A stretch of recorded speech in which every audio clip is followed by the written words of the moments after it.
Hello and welcome to Small Biz Central, the show where we exchange information and ideas about small business. I'm Tim Burnero. On this episode of Small Biz Central, we are going to have a talk about management and leadership. We're joined by our panel of experts, of course, Don Wright with the University of Western Sydney. Welcome. G'day, Tim. G'day, Don. Biljana Stanojcic, small business teacher at TAFE, New South Wales. Welcome, Biljana. Hi, Tim. And of course, Steve Atherton, CEO of Air Change Australia. G'day, Steve. Hi, Tim.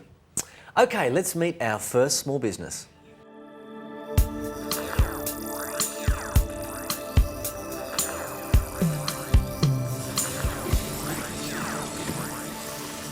Hello, my name is Maria from Aussie Health Snacks. We started Aussie Health Snacks back in 2006, and we manufacture products that are gluten, wheat, dairy-free, trans fat-free and all natural.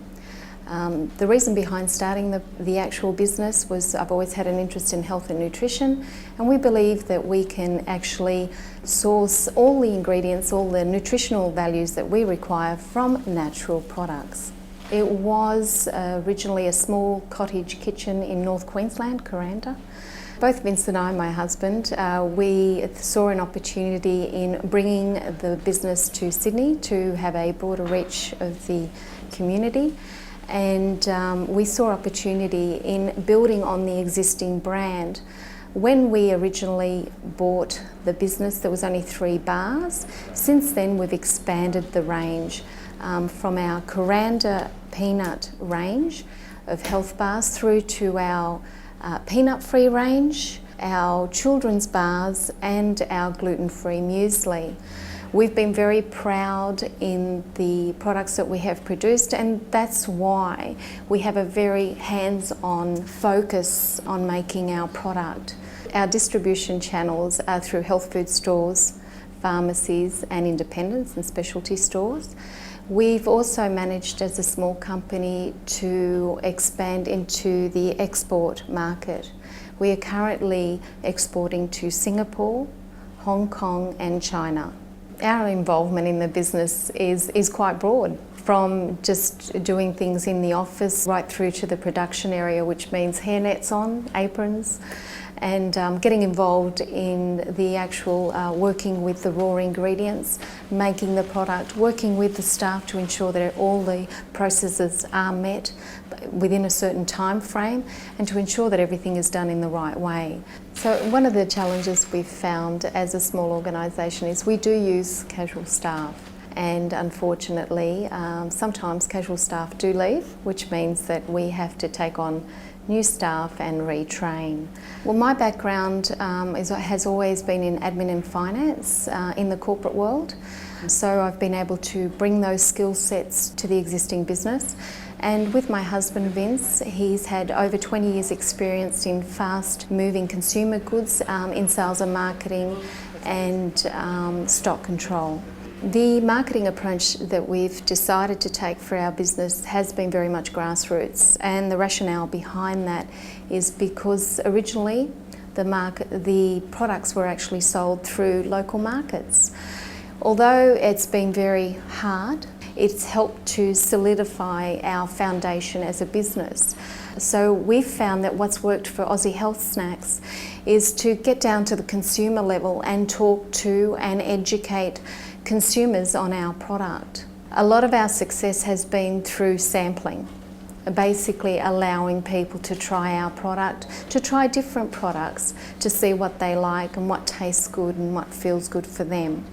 In terms of growth for Aussie Health Snacks, we would like to continue to supply the Australian market as well as look at other opportunities abroad, places like America, for example, or the UK, as well as other countries like Japan. We do see great opportunity, and working through organisations such as Austrade, we do believe that they can help us and guide us in those markets. Well, Maria and Vince are a fantastic couple, a great little business out there, and the muesli bars are so nice, really healthy. And of course, Maria's a celiac, and so all the bars are wheat-free, gluten-free, dairy-free. Don, first impressions? First impressions was I loved the way you filled out that hairnet.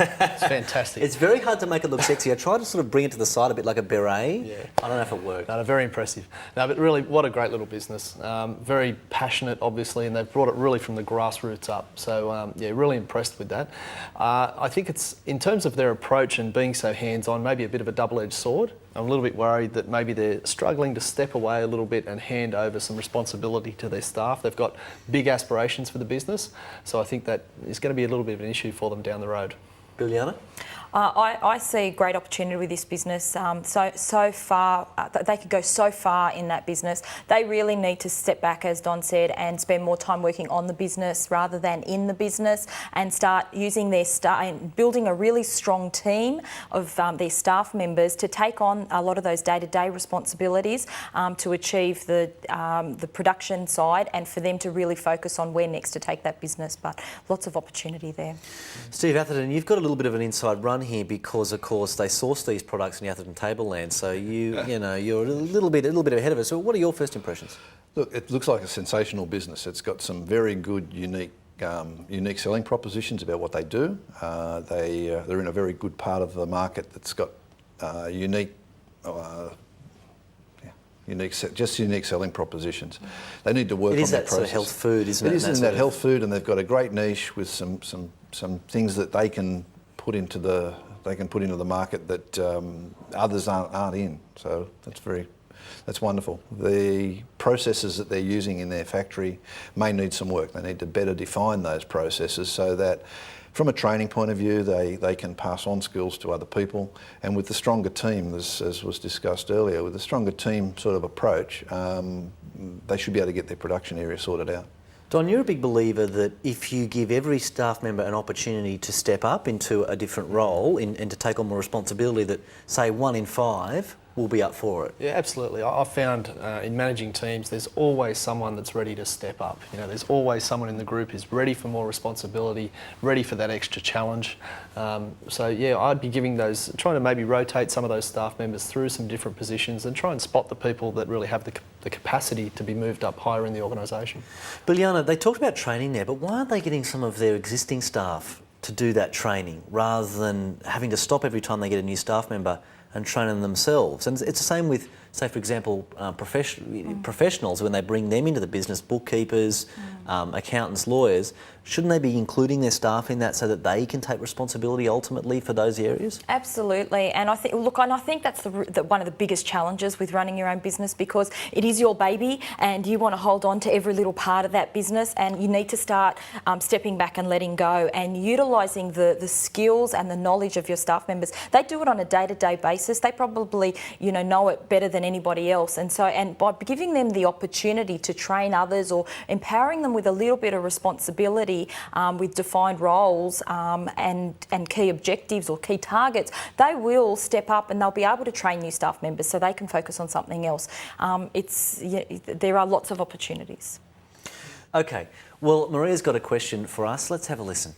My question to the panel is, as a business, what are the steps that we need to take to empower our staff to take on production activities so that we can focus on sales and marketing opportunities? Now, you guys saw this, didn't you, when we had first looked at the business, that there were some opportunities. This is growing pains, I think we call it. Steve? Yeah, certainly. Look, they've got some growing pains there. They need to get their processes well defined, get their people engaged in those processes, and set some key performance indicators so that they can step back from the business, just monitor the key performance indicators and only get involved where they really need to get involved. That way they can spend some more time on the sales and marketing end of the business, which interestingly is where their skill sets appear to be. It must be interesting for you because, of course, you're classically trained as an engineer and you engineer these sort of environmentally friendly air conditioning units, but you're so far away from the factory floor now. I still go back to the factory floor occasionally, but usually only when they think they need me or I think they need me, but not that often these days. It's about getting your people empowered. We meet with all our people every Monday morning for about an hour or so. We go through everything that's going on in the business, and I get a very good amount of feedback of what issues are out there and where I think we need to have some involvement, or I need to bring some extra skills in to get something sorted out. And that helps our people enormously. That's right. The job of the leader is really to develop strategic direction and then communicate it to the organisation so that they can then be empowered and take on to drive those objectives through the company. And the more that you can involve your staff with those decision-making processes or gaining their input, the greater level of commitment you get from the staff, because they feel like they're part of the process, that they're not just being told what to do, but they're being asked, what should we do? I mean, you've been in business, Biljana. I mean, what are some of the strategies that you've employed to get staff to step up and take on responsibilities that, I mean, you had 3, young kids when you were running a news agency. I mean, how do you get your staff to take on more without giving them bucket loads more cash? Yeah, I was a small business. I didn't have money to give them to pay them anymore. It was 7 days a week, 6 a.m. to 6 p.m, very difficult with small children. I had to provide responsibility. I used trust and responsibility as my key strategy with my staff members. I had a uni student who worked my weekends, who was just a casual. I changed her role and made her my weekend manager. I needed somebody there at 6 o'clock to open the shop and close the shop, and I gave her that responsibility. She felt valued. It was like her responsibility. So regardless of the big night she might have had the night before, she was there at 6 a.m. opening the shop, and she treated it like it was her own. You can just imagine how she would have gone home to her mum and said, "Oh, Biljana wants me to be the weekend manager," and there's no extra pay in or anything, but just that acknowledgement and that trust. It's a key driver of motivation to empower people and give them responsibility. That's right. Absolutely. And coming in on Monday morning and seeing the results from the weekend, I'd either call her, or if I didn't see her during the week, go, "You had a great weekend," and so they feel acknowledged and recognised for the effort that they've put in. So a bit of positive reinforcement. We're getting all psychological here, Don. That's right. Steve, so you've done so much work with, growing. I think in the last 12 months or so, you've gone from 40 workers to 60 workers. I mean, there's a lot of discussions to be had and power to be devolved in that. I mean, how do you do it? How do you do it? I suppose you've got to be prepared to work pretty hard at it, but working smart at it and making sure that you're concentrating your efforts where the best gains are going to be had. Don't be involved in everything that's going on. I always tell people to exercise their mind and come to me with a couple of ideas rather than come to me with a problem. And just involvement. I think involvement, if I used one word to say what's been successful at helping grow our business, it's involvement of the people. And we involve them all the time in everything. And you also have said to me before that it's about getting people to write descriptions of what they do. So if one person's sick, or if you're sick, everything can still keep working. Well, sometimes people say when the CEO's sick, things work better, but I might have said that myself at some point. Look, having your processes well defined, particularly in sort of the production environment, having them well defined means that you can hand a process across to another person, and the place can still run if somebody's away. Sure, it still causes some hiccups, but it doesn't mean that you stop altogether. And getting the people involved in writing the processes is also absolutely vital to them having some real ownership of that process. And then you take the next step forward and say, we're going to work out some key performance indicators around these processes, and sit down with your people and work out the key performance indicators. And they should be simple. Don't scare them with them. A page, half a page, that's all it should be. All right, so we're ready for a bit of a break, I think. A cup of coffee. We'll be back very soon.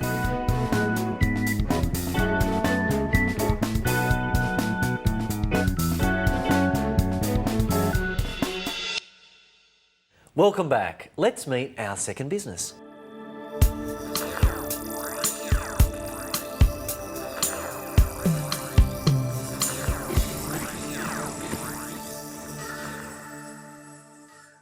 Hello, I'm Judith Dunn, and 10 years ago I started Pastimes Tours, which is a tour guiding business. I am now a tour operator with 3 girls working for me on a casual basis. Not only do I conduct tours, walking tours, coach tours, ghost tours at night, I also am a public speaker.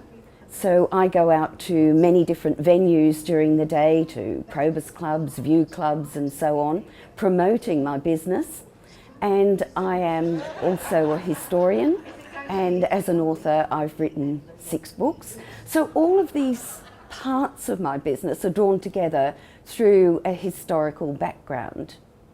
I don't really have one area in which I tour guide.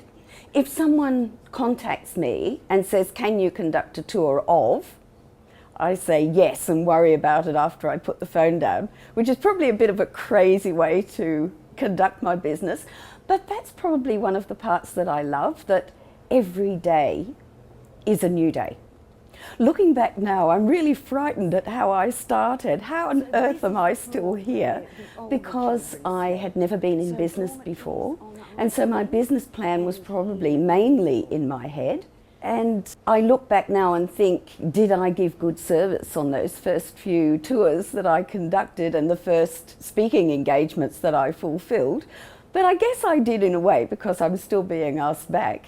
I realised I needed staff when I was crazily busy, which was both an upside and a downside. It's great to be busy, so I'm needed, I'm on the right track with my business. But how do I source staff? How do I make sure they're going to fit in with what I need? And to train them? So all of these things take time.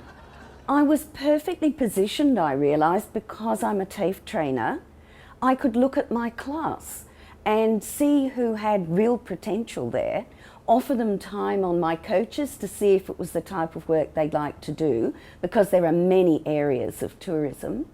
And if it was, to gently bring them into my business and train them up to my way. Because even when you've got the TAFE course under your belt, you still need to know how the person that you're working for needs you to work, the areas you need to work in, and how to present yourself for this particular business. Now we're going really well, and some parts of the business are up and running in a very satisfactory way to me. 3 girls who are on call, and they are wonderful and well trained and know the way I want them to operate. So tourism is very much a customer service industry, and if you can't smile and keep going and be pleasant when people's expectations are really sometimes over the top, then maybe you have to rethink if you're in the right industry. And so every day is different, and that's one of the parts that I really love.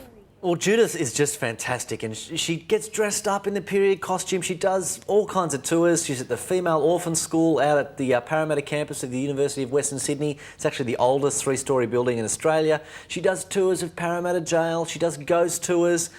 Don, what's your first impressions? Oh, I think she's great. I mean, she's got so much energy and so much passion, and I'm tired just listening to everything she does. But it's fantastic, and it sounds like a great business. You know, I'm a little bit concerned at how busy she is, and it's great to be busy, and we all like to be busy. But when she says that she's crazily busy, I worry that that's not sustainable. You know, and sooner or later it's going to burn her out and maybe her staff as well. So obviously, I think she's got to now look at the business, look at the parts that she can actually focus on as core parts and activities. So, yeah, I'd like to see a little bit more focus. I think I can hear you almost saying one of your keywords and catchphrases, which is systems. She has to set up systems and strategies to divide her workload.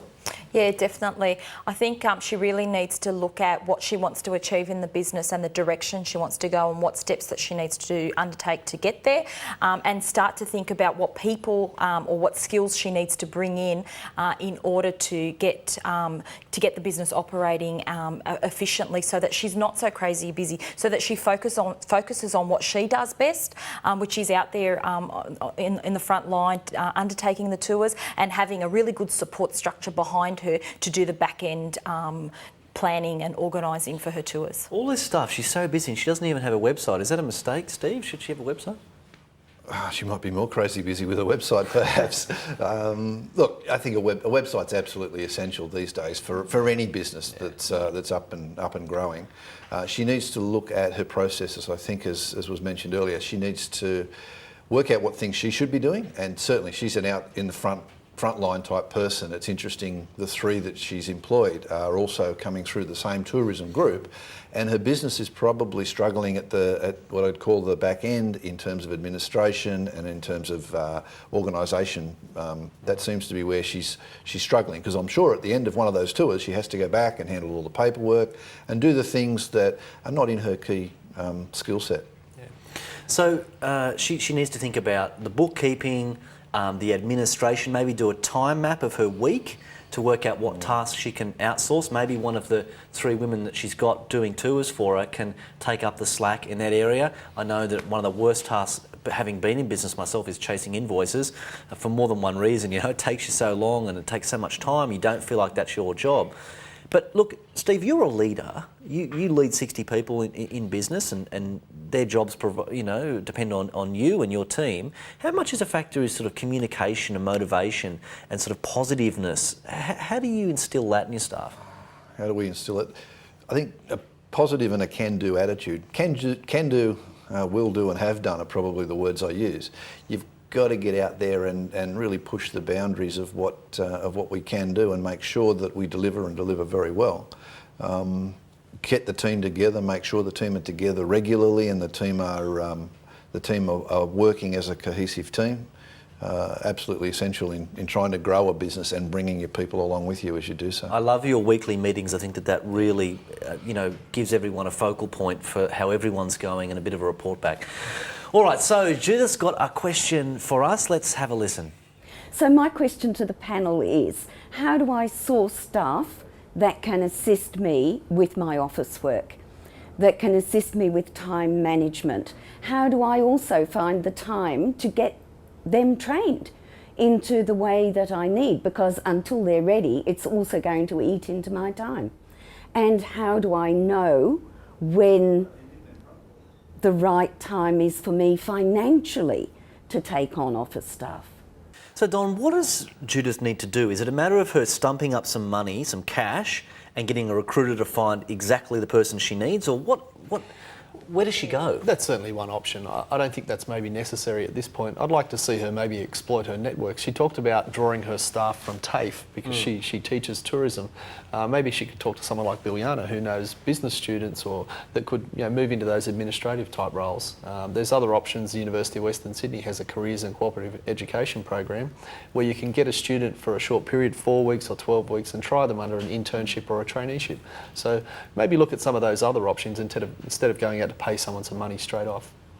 Biljana, Steve, I mean, it's really important to, I suppose, at first define a role before you go out and look for staff. How do you do that?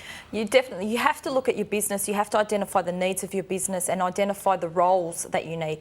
Identify the roles that each area needs and the skills required to fill those roles, and then go out and try and find the right people and match the skills with the roles. Otherwise, you'll just have people everywhere and you'll have no structure. I really believe she needs to sit back. She needs to take a step back and work out what's missing and what she needs help with, and just take that time to plan and to move forward. And she will gain time by taking the time to recruit the right people. So maybe she needs to outsource a bit of the historical research that she's frantically doing to one of the 3 women who are already doing tours. Yeah. They can email her some dot points. She needs to get an administrative assistant, maybe a couple of days a week, to have the mobile phone, to say yes to the jobs, but to be doing all the invoicing and admin for her. Yeah. But finding staff is not as easy as you might think. Steve, I mean, there's a bit of a saying, hire slow, fire fast. Is that something that you... Look, I think finding the right staff once you've defined the job is not as difficult as it often seems. We've had great success using a lot of the local people, our local papers. Particularly, there's a lot of return to work mums that come in with a very high skill set and are looking for maybe just a 9 to 3 job, but they're very skilled people and quite reliable, generally speaking. And we've had great success. We've got several people like that in our business. But first, you must define the job. Get the job defined, because most of those people will come in and they'll do a job very efficiently for you, and so long as they know what is expected of them, they'll do it and do it well. But you make environmentally friendly air conditioning units.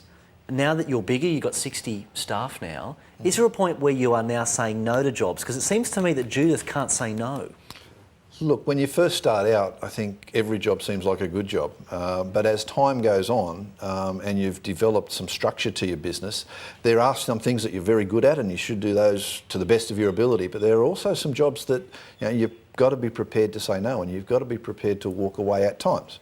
And if the job's not within your skill set, or the job's not likely to be profitable either in the short term or in the medium term. It may be developing a marketplace. If it's not likely to be profitable, then sometimes you're better off saying to the client no in the first place rather than doing a half-baked job of it and damaging your brand. Particularly as her business grows. I think that's going to become really critical. She's got to really pick and choose the areas of the business that she wants to grow and the ones she wants to let go.